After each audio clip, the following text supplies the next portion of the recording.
who do not pay attention to stuff physical and instead keep talking of consciousness. Why?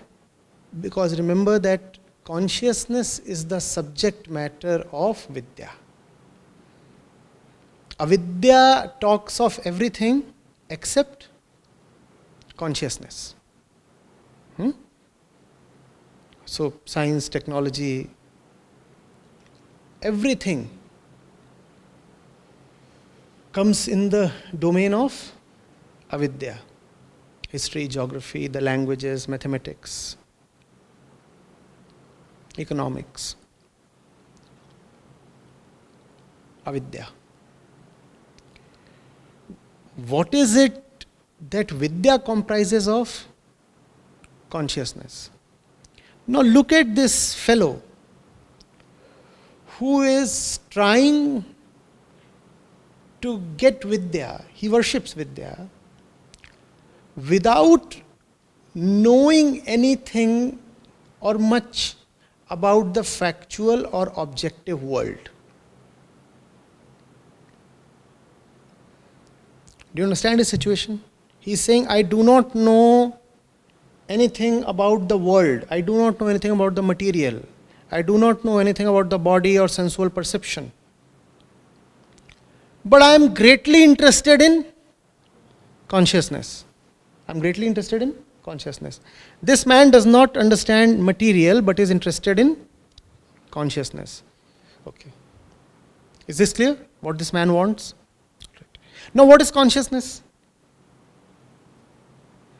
Consciousness is that which remains sandwiched between the material and the transcendental.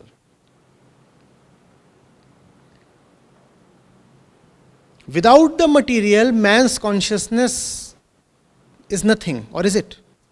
Remove your brain, where is your consciousness? Remove your brain, where are your grand thoughts? Remove your brain, can you even meditate? Have you ever found a headless man meditating? Even to meditate, you require this physical head, don't you? That is the nature of man's consciousness. Even though it aspires for the skies, yet it is factually rooted in the earth. It merely aspires for the skies. Remember, those skies remain unknown to it. But what is it factually rooted in? The earth. Now what is this man saying? This pursuer of Vidya, what is he saying? He is saying, all I care for is the skies. I am a student of consciousness. All I care for is the skies. I have nothing to do with matters of the earth because they all come in the purview of Avidya. He says, Avidya I totally abhor. I don't want to know Avidya. These are matters of the soil, the earth. I don't want to know any object. All objects are false and such things. What does a spiritual man have to do with the world? Why do I need to know mathematics or geography or history or what's going around here? I am not interested at all. What am I interested in? God and transcendence. Because if you are studying consciousness, consciousness is these two. We said consciousness has these two components, very loosely put. These are not components of consciousness, but for the sake of discussion, I am putting it this way. So two components are there in consciousness. One, the physical component, which you could call as the brain or the body or the universe. And then the metaphysical component. The metaphysical component is anyway unknowable. Who can know the truth? Or can you?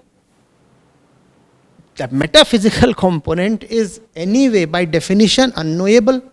Metaphysical is unknowable. The physical you do not want to know. What the hell are you left with? I'll tell you what he's left with. He's left with a lot. We'll come to it. This is the story of most spiritual beings. So be very alert. A trap waits for each of us. None of us are beyond.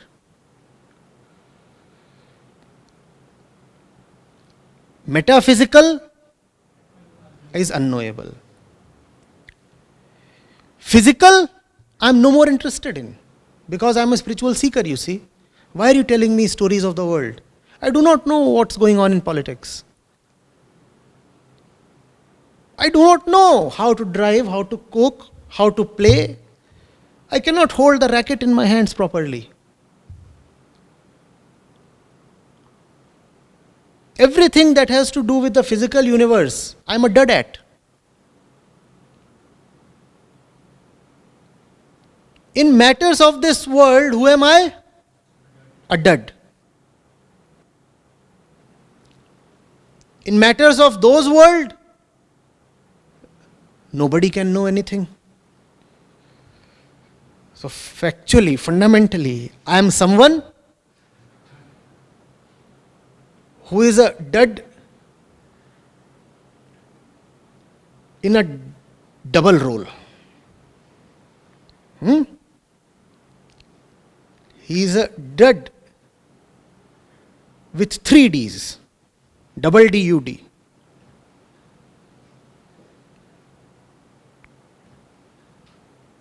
Are you getting it? But will he ever accept that he is a dud? Or a double dud? Will he? No. How will he compensate? How will he convince himself that he is okay? You see, knowing the matters of this earth, knowing the matters of your mind, your body, your hormones, your emotions, your thoughts, or knowing how the glaciers and the mountains are, and how do you have explosions in the hills. All this requires work, effort. No? Even reading requires some work. Let's say you're not going physically to explore the African forests. Even if you have to read about them, it requires effort. Now this fellow has convinced himself that I do not need any Avidya. Forests, all that they have is physical trees. And Avidya is nonsense, Maya. So I do not want any Avidya. The fact of the matter is, acquiring Avidya is tough. You have to struggle. You have to put in a lot of disciplined work. No? Knowledge just doesn't come easily on its own. You have to effortfully acquire it. So that option is closed because this fellow has both contempt for Avidya and for labor, for work. What will he do? Because some knowledge he needs to have. He needs to tell himself that I know something. If he says I know something about this world, then he will be exposed. Because some subject matter expert will come and question him and he will not know anything. Are you getting it? Suppose he says that he knows something about a particular glacier. Right? Then some professor in geography or geology will come and ask him a few questions and he will be exposed. Suppose he says he knows something about the body. Then some expert in anatomy or some doctor or some researcher will come and again expose him. He says, I know something about history. Again he will be exposed. So, what does he do now? There has to be something very, very evil, absolutely wicked that he does now. Otherwise the Rishi would not have said that those who delight in Vidya alone enter a darkness even deeper.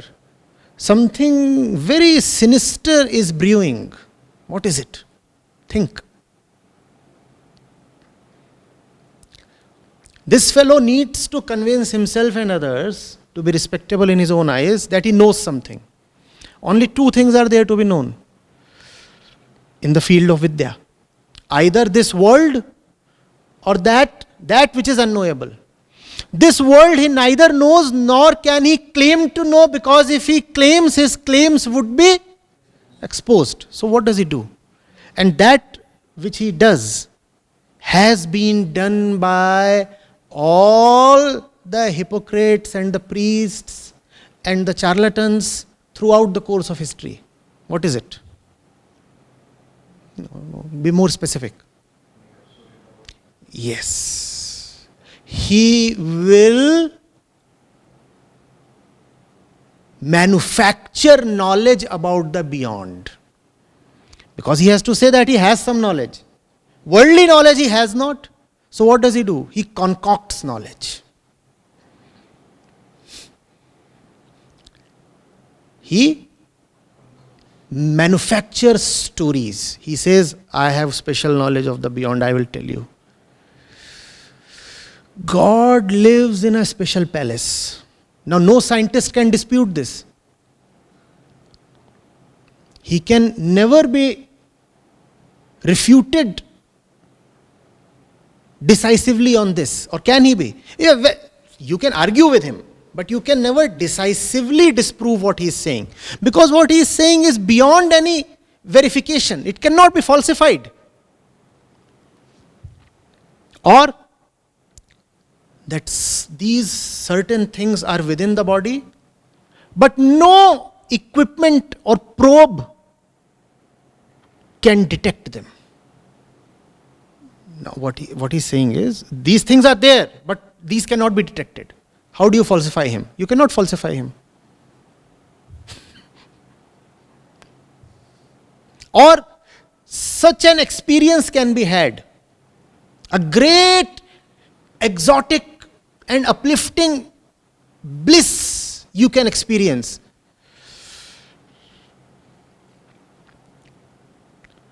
But only if I bless you.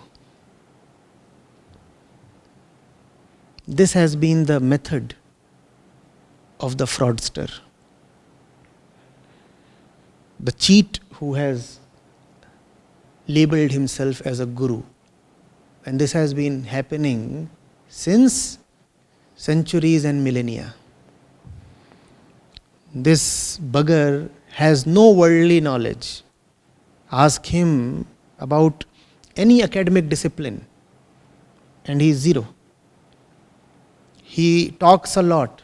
He tries to philosophize. But grill him on philosophy and he'll show up as ignorant. He has no knowledge at all. But he keeps talking about everything. And whatever he talks about in a way that can neither be verified nor be falsified. It is not open to experimentation at all. So he will say strange things. He will say, I know this special God who lives on this mountain. And I know him. Or he will say, in my past, when I was there, in that zone, on that hill, these special things happened to me. Now, can you verify it? Can you falsify it? This is the way of the fraud. And that is the reason the Upanishad had warned us so much in advance. The one who is pursuing objective knowledge is merely blind to his intentions. Get the difference straight. The one who is pursuing objective knowledge alone is merely blind to his intentions. The one who is pursuing subjective knowledge alone is a hypocrite who is not blind to his intentions. Instead, he is supporting his evil intentions. Who is a bigger fraudster and a bigger fool then? Do you get this? Are you getting the difference? The one who is pursuing objective knowledge is at most ignorant about what his real intentions are. He is working hard in the laboratory. He wants to know something about plasma, let's say. The fourth state of matter. He is very interested in knowing. He does not know why he is interested. But this charlatan knows fully well what he is doing. What is he doing? He is making a fool of everybody. He is just fleecing everybody for the sake of his own carnal, material pleasure or popularity or prestige. That's why, who is the bigger evil? The second one. You will have no worldly knowledge, but you will start weaving stories, cock and bull stories, or snake and bull stories. Stories and stories. And gullible and scared people will fall into your trap.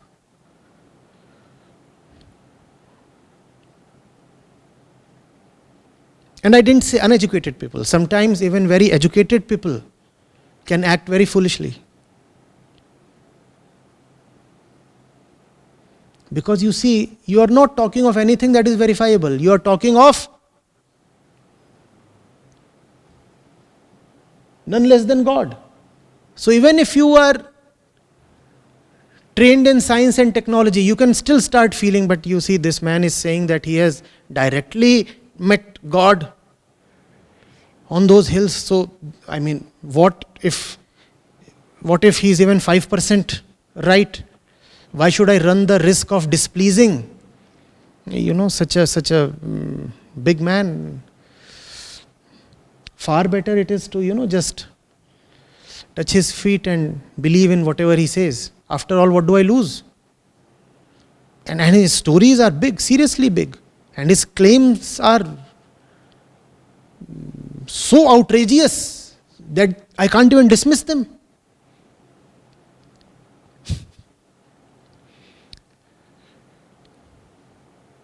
He says that if your nose has fallen off your face, then I can pick up your nose and just put it back. He says, if your hair has fallen, then you give me your hair and I'll plant it back. Or if your soul has left your body, you have died, then I can catch your soul like Jack Cullis diving in the slips.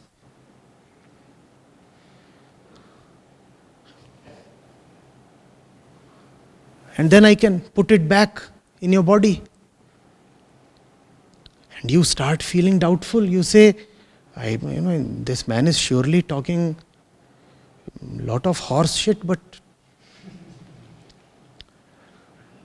or snake shit, whatever. But what if there is even an iota of truth in what he is claiming? Let me play safe.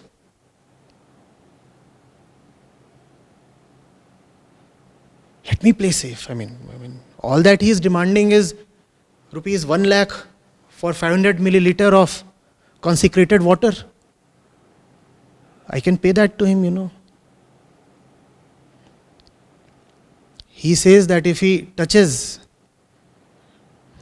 a tumbler of water, then the water remembers his touch.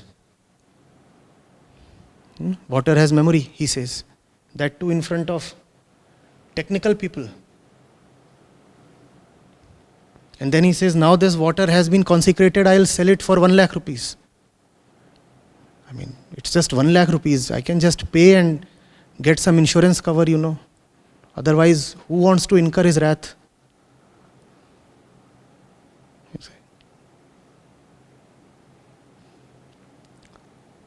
That's what the Rishi is warning us against here. Anybody who says he has any knowledge of divinity is to be avoided like death. Anybody who says who has had profound experiences in meditation is to be just smiled at. Anybody who says that he can see your aura is a fool. Anybody who says that he experiences energy rising from one point in the body to another point in the body is in self-delusion. These are the people the Upanishads is warning us against. Anybody who says that something physical starts happening to him when he visualizes God in this way or that way, is just cheating himself.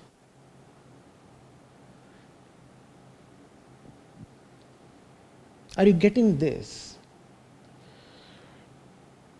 Vidya is a very special field. It has to be understood. Now we will come to the real difference between Avidya and Vidya.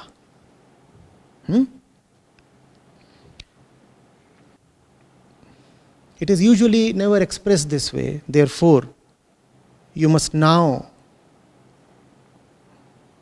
know what it is. Avidya is objective knowledge with no consideration for the intention that seeks that knowledge. Vidya too is objective knowledge, but with consideration for the subject that seeks that knowledge. So it is not really that Avidya is about objective knowledge and Vidya is about subjective knowledge. Both are about objective knowledge. Knowledge cannot be anything but objective. What else can you know of? If you can know of something, obviously it is an object. So Vidya too comprises of objective knowledge, but in Vidya, you are not blind to your intentions. That is Vidya. You see, when you go to your colleges or universities, do you find your professor questioning you regularly as to why do you want to become a doctor? Does that happen? It's almost like a shop. You want to buy a t-shirt, the seller will not ask you, sir, why do you want to buy a t-shirt? Similarly, your professors never ask you, why do you want to become an engineer? Maybe, if the selection process consisted of a personal interview as well, then in that, for the sake of formality, you are asked this question. Why do you want to do your MBA and such things? But just once. Once you gain admission, then in the duration of the course, nobody asks you, why are you pursuing this course, right? That is Avidya. Your intentions are never questioned. Your intentions are never explored. The professor will not walk in and begin the day with, so, what does philosophy mean to you?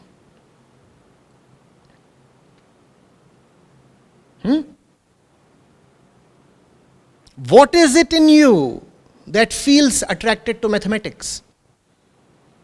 It would be a rare professor who would go into this question, right? A professor of mathematics. He's not supposed to. And no student is ever evaluated on the purity or clarity of his intentions, or is he?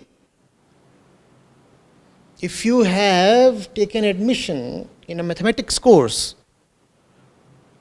what percentage of your overall assessment depends on your intention? Tell me. 0. You are assessed purely on your objective knowledge. That is avidya. Nobody cares about who you are and why you are studying and gaining knowledge at all. That is avidya. Vidya is just the same as avidya, except that in Vidya, the Shikshak is also a guru. Are you getting it? He will keep asking you, why are you studying this, son? Who are you in all this? Well, you know so much, but where are you in all this?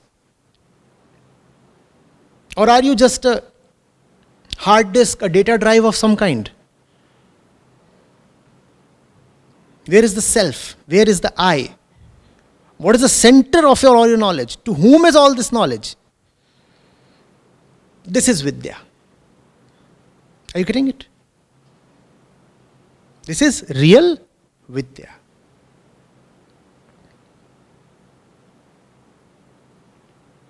And it is about this Vidya that it is said that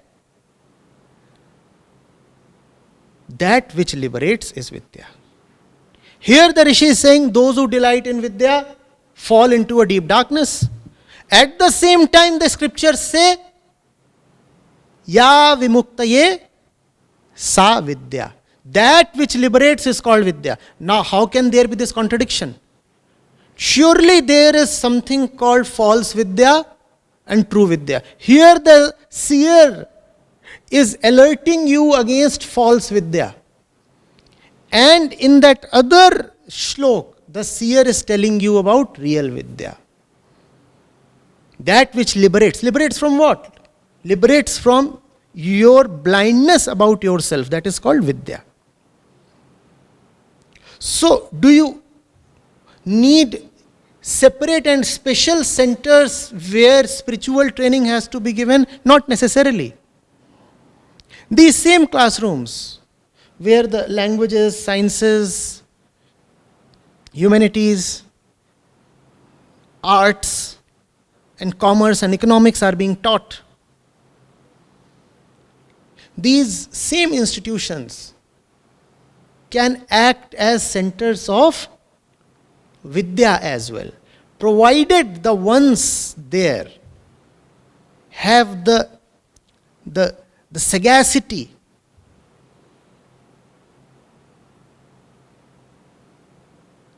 to act not merely as knowledge providers, but wisdom enablers.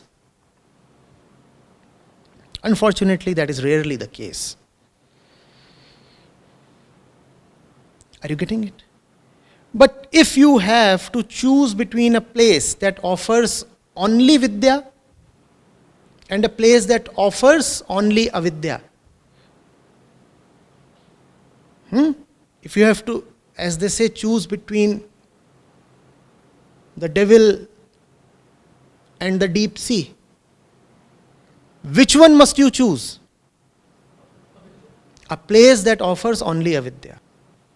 At least this place is honest to the extent that most of our colleges and universities are. A place that offers only Vidya will be as corrupt as most of our ashrams and spiritual organizations are. Are you getting it? Ideally, both these should be offered together under one room in the same classroom, under one roof in the same classroom. That would be the ideal institution. That is the kind of place, that is the kind of center of learning that your foundation seeks to create. I do not know when that would come. That would be the real university, and it would be indistinguishable from a temple. That would be the real university and the real temple. Today's universities are not universities at all because they offer only Avidya. And today's temples are not temples at all because they offer only. The seer is saying you need both of them together. So it is not without reason that professors are respected, whereas godmen are vilified. There is a clear reason. And the Rishi would agree. Rishi would say yes. It is not that a professor is a great human being, but a professor is certainly better than a godman.